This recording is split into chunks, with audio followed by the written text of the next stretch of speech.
Hola hermanos, que el Señor les bendiga. Estamos nuevamente en un grupo casero especial.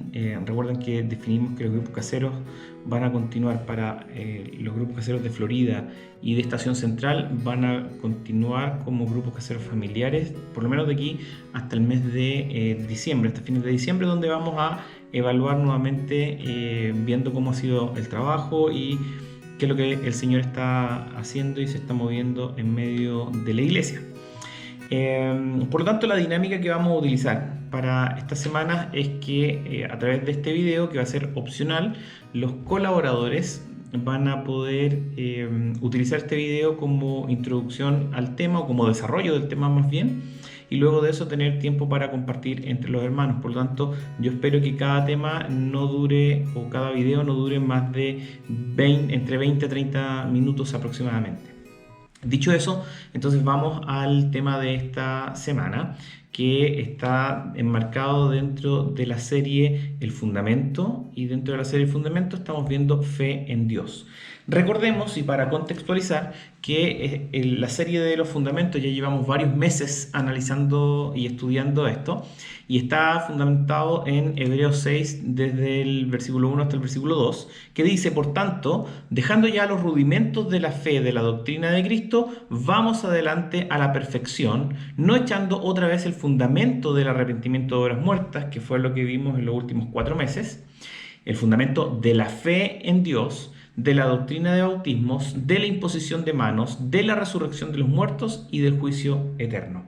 Por lo tanto, estamos en este mes de noviembre comenzando con el estudio del rudimento de la doctrina de Cristo, de la fe en Dios. Y la fe en Dios es trascendental, es un fundamento básico para cualquier edificación de nuestras vidas en Cristo. Es por eso que quisiera recordar un poco lo que vimos la semana pasada, donde estudiamos el versículo de Hebreos 11.1. Recordemos que la palabra no menciona una definición concreta de lo que es la fe, pero muchas veces utilizamos este versículo de Hebreos 11.1 para entender qué es la fe, y lo utilizamos como una definición. Y Hebreos 11.1 dice así: es pues la fe la certeza de lo que se espera, la convicción de lo que no se ve. Por lo tanto, dentro de esta, si pudiéramos llamar definición de fe, vemos dos elementos que son diferentes y que son parte de lo que es la fe. Y el primero de ellos es la certeza de lo que se espera. Y hemos dicho que la certeza de lo que se espera no es otra cosa que la esperanza de recibir el cumplimiento de una promesa. Por lo tanto, la certeza de lo que se espera tiene que ver con lo que viene a futuro y que aún no lo he recibido. Y que principalmente dentro de nuestra mayor esperanza es que un día Jesucristo vendrá en su segunda venida y estaremos una eternidad junto con Dios. Esa es nuestra esperanza. Nuestra esperanza es que vamos a pasar una eternidad junto con Dios y con Jesucristo. No lo hemos visto cumplido, no tenemos evidencia científica, pero ahí es donde está la fe. Es que yo solamente me sustento en lo que la palabra de Dios dice respecto de esa promesa, y lo creo con total certeza. Por lo tanto, certeza de lo que se espera tiene que ver con algo a futuro que no lo he visto cumplido hoy, pero que tengo certeza plena de que se va a cumplir. Y mi certeza está basada en lo que la palabra de Dios establece, lo que la palabra de Dios dice. Comentábamos la semana pasada que el objeto de nuestra fe es Dios. Yo puedo tener fe en mi esfuerzo, en mi talento, puedo tener fe en una persona, pero no es esa la fe que es el fundamento en Cristo, sino que es fe en Dios. Es decir, hay un sujeto de nuestra fe, hay un objeto de nuestra fe, y ese objeto de nuestra fe es Dios. Nuestra fe no está fundamentada en lo que yo me imagino, en lo que yo quiero, en lo que yo anhelo. Ya hay muchos libros, como el libro El Secreto, en que si tú quieres algo, si tú lo declaras con tu boca, eso es lo que dice el mundo, lo vas a obtener. No, la fe que salva la fe del cristiano es aquella fe que está constituida en Dios. Por lo tanto, nuestra fe proviene de lo que Dios transmite al pueblo. Y eso que Dios transmite al pueblo está en su palabra. Por lo tanto, la certeza de lo que se espera tiene que ver con lo que Dios ha prometido. ¿Y dónde veo lo que Dios ha prometido? Bueno, en su palabra. Y la segunda parte de Hebreos 11.1 tiene que ver con la convicción de lo que no se ve. Y esto más bien está relacionado con verdades espirituales que no vemos, pero que tenemos convicción de que están ahí. Mencionábamos la ley de siembra y la cosecha. El que siembra generosamente, generosamente segará. Esa es una ley, no lo podemos ver, es invisible, pero tenemos convicción de que está. ¿Y de dónde proviene esa convicción? A mí se me ocurrió, me levanté un día en la mañana y digo, si siembro harto, voy a cosechar harto. No, eso proviene de promesas que están escritas en la palabra. No hay ninguna maldición que me puede alcanzar ni a mí, ni a mis generaciones, en la medida que yo esté en Cristo, porque cuando Cristo baja, Él se lleva cautiva las llaves de la cautividad, por lo tanto nosotros somos totalmente libres en Él, libres de cualquier tipo de maldición. Son verdades que solamente puedo creer en ellas cuando tengo una relación con Dios a través de su palabra. Por lo tanto, la certeza de lo que se espera y la convicción de lo que no se ve tiene que ver directamente con la palabra de Dios. Y no puede ser de otra forma, porque la propia palabra en Romanos 10:17 dice que así que la fe es por el oír y el oír por la palabra de Dios. Por lo tanto, en esta semana vamos a ver la fe en acción y principalmente vamos a ver algunos héroes de la fe. Vemos y leemos Hebreos y solamente vemos una galería de héroes que están descritos por Dios ahí. Recuerden que para esta semana teníamos una tarea y cada uno de los hermanos tenía que escoger alguno de los héroes que están ahí y comentar qué es lo que Dios le ha hablado a través de estos hermanos. Por lo tanto, yo solamente voy a hacer un breve como repaso o breve comentario por cada uno de ellos, pero luego, en los próximos minutos, una vez que termine el video, ustedes van a tener la oportunidad de compartir en el grupo casero lo que Dios estuvo hablando con ustedes durante la semana respecto de estos héroes de la fe. Entonces, el primero de ellos es Abel, y Hebreos 11, versículo 4 dice que por la fe Abel ofreció a Dios más excelente sacrificio que Caín, por lo cual alcanzó testimonio de que era justo, dando Dios testimonio de sus ofrendas, y muerto aún habla por ella. Noten que aquí hay varias verdades y podríamos irnos luego a Génesis y revisar incluso esto, que Dios resalta a Abel porque Abel ofreció más excelente sacrificio que Caín.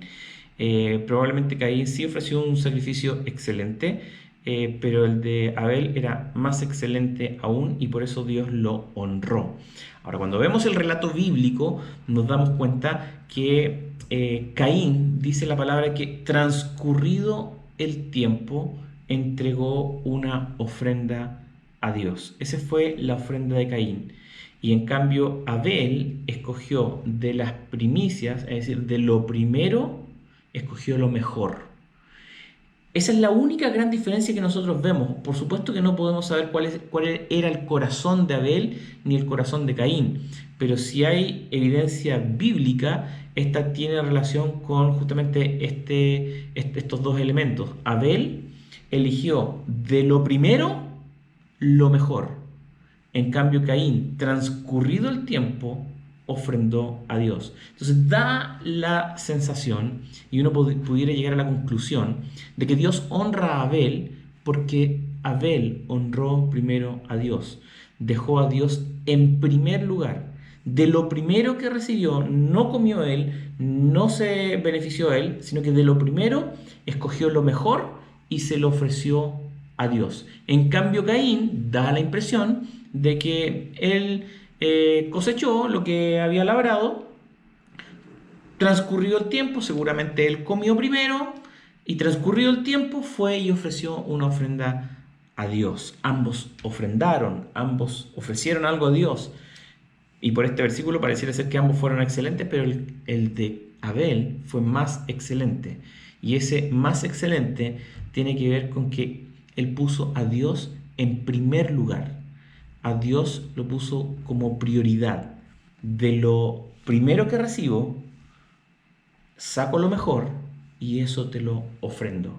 Y por eso Dios se sintió honrado por la ofrenda de Abel. Para hacer esto, obviamente que hay que tener fe. Hay que tener fe para ofrendar y dar lo primero a Dios. Nosotros vivimos en un mundo en donde queremos ser los primeros y todo el mundo, el mensaje en realidad es que nosotros tenemos que satisfacer nuestras necesidades, que nosotros somos los más importantes. Pero Dios honra a aquellos que le honran y que lo tienen en alta estima, que lo tienen en primer lugar. Piensen en la iglesia de Éfeso, en Apocalipsis, que Dios le dice, mira, yo reconozco que tú trabajas arduamente por amor de mi nombre, reconozco que pruebas a los que se dicen ser apóstoles y no lo son, tienes un compromiso con la obra, pero una cosa tengo contra ti, que dejaste tu primer amor. Una cosa tengo contra ti, que no me tienes en primer lugar. Da lo mismo si me tienes en segundo o en tercer lugar. Mientras no esté en primer lugar, entonces nada tiene sentido. Y Dios les dice, por tanto, arrepiéntanse, vuelvan, miren de dónde han caído y vuélvanse a las primeras obras. Entonces, aquí resaltamos la acción de Abel que puso su fe, lo hizo poner a Dios en primer lugar en su vida. El segundo héroe de la fe que estamos analizando esta semana tiene que ver con Enoc. Dice que fue por la fe que fue por la fe que Enoc ascendió al cielo sin morir, es decir, fue arrebatado. Aquí estoy leyendo la versión NTV. Desapareció porque Dios se lo llevó y porque antes de ser llevado lo conocían como una persona que agradaba a Dios. Es decir, antes de ser arrebatado, la gente lo conocía como una persona que agradaba a Dios. De hecho, versículo 6, sin fe es imposible agradar a Dios. Todo el que desea acercarse a Dios debe creer que Él existe y que Él recompensa a los que lo buscan con sinceridad. Hebreos 11, versículos 5 al 6. Entonces aquí, en el caso de Enoc, vemos una persona que su fe lo llevó a caminar con Dios, a tener una relación cercana con Dios. ¿Y de qué manera? Bueno, de la forma en que él agradaba a Dios. Por lo tanto, lo que Dios está resaltando y el autor de los Hebreos está resaltando, particularmente en estos versículos, es que Enoc caminó con Dios y tuvo una relación con Dios por su fe, porque él creyó en Dios.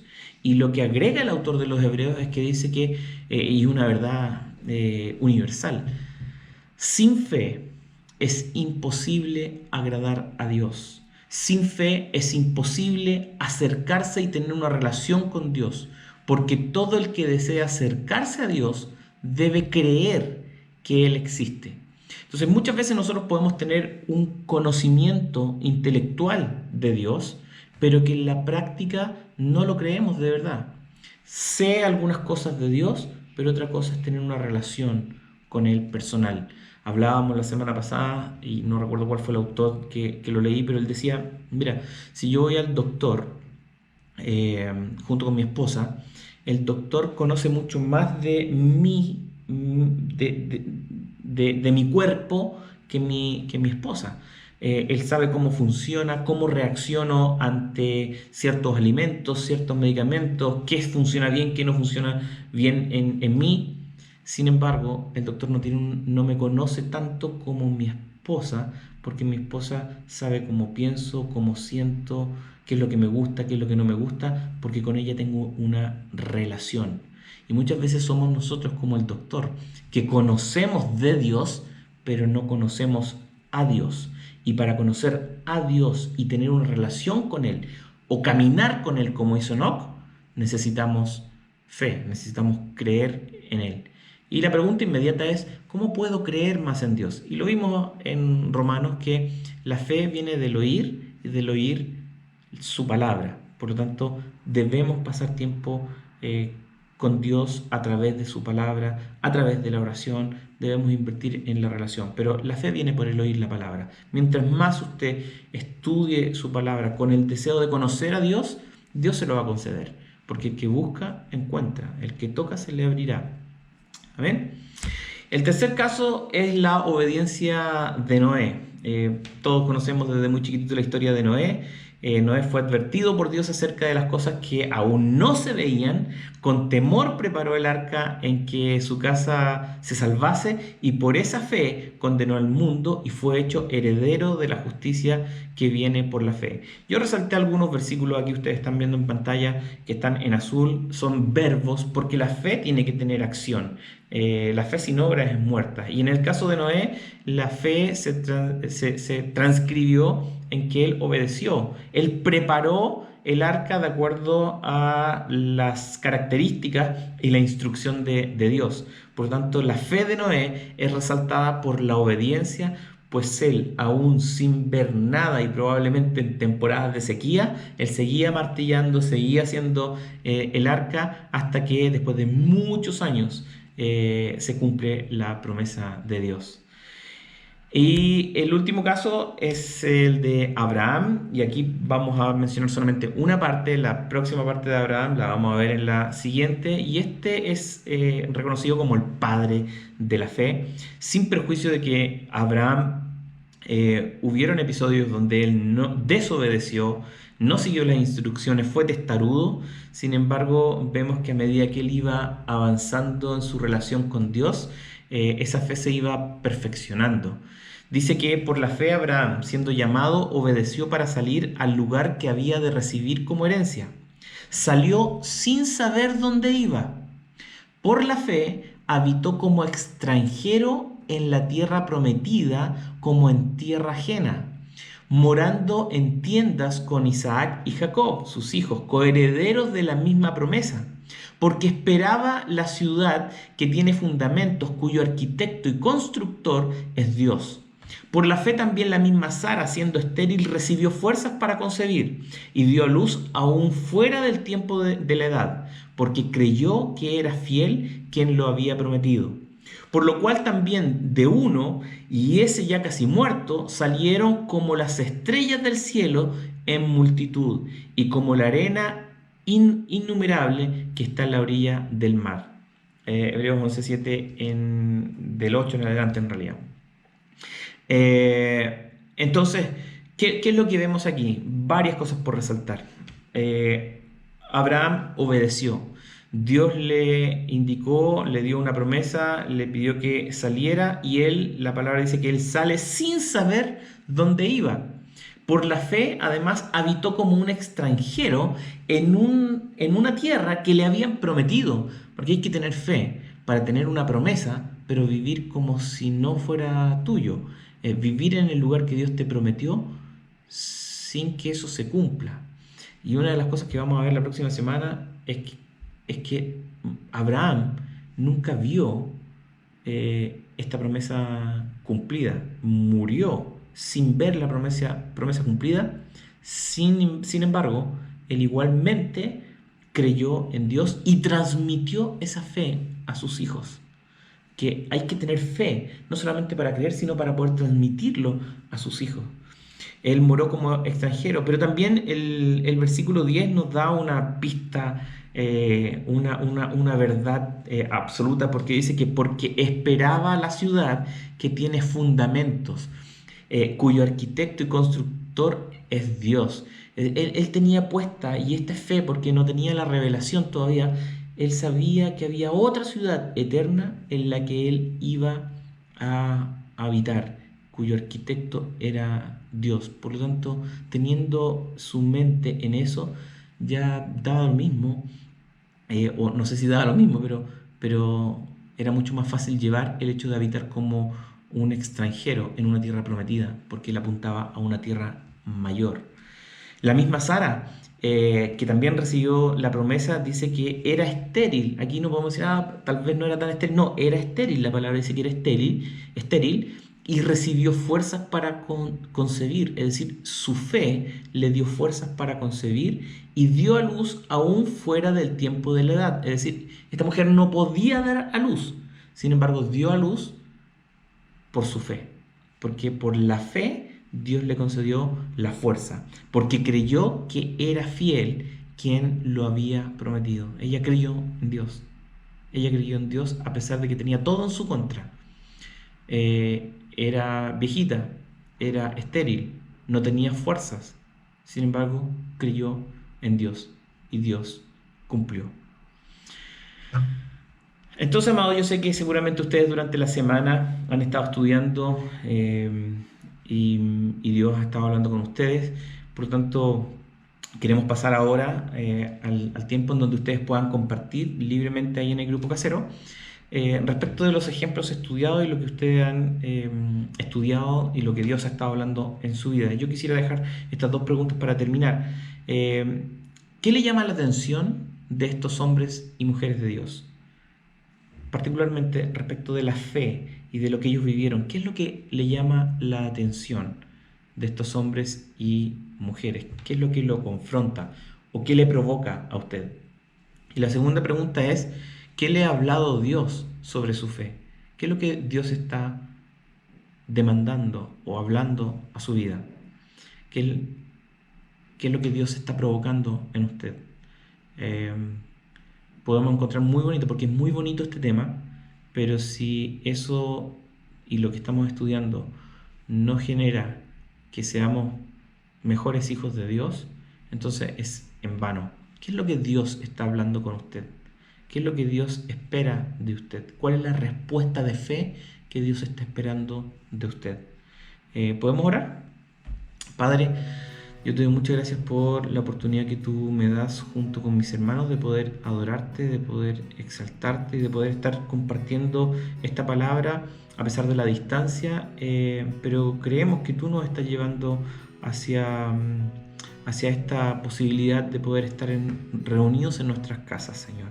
Te pido que en cada grupo casero tu presencia pueda estar de manera permanente, que los hermanos ahora puedan compartir y reflexionar sobre tu palabra, abrir sus corazones, pero también podamos estar atentos, Señor, y abiertos a que vecinos puedan venir y que puedan escuchar de ti, porque hoy día son muchos los que están saliendo a la calle, pero también son muchos más los que están en sus casas con temor, con angustia, y creemos que ellos necesitan escuchar de ti, Señor. Danos la gracia para poder abrir las puertas de nuestra casa para nuestros vecinos, y que en este tiempo, Señor, tú puedas infundirnos, Señor, una fe que haga la diferencia en nuestras vidas, Señor. Que podamos creer completamente en ti, Señor.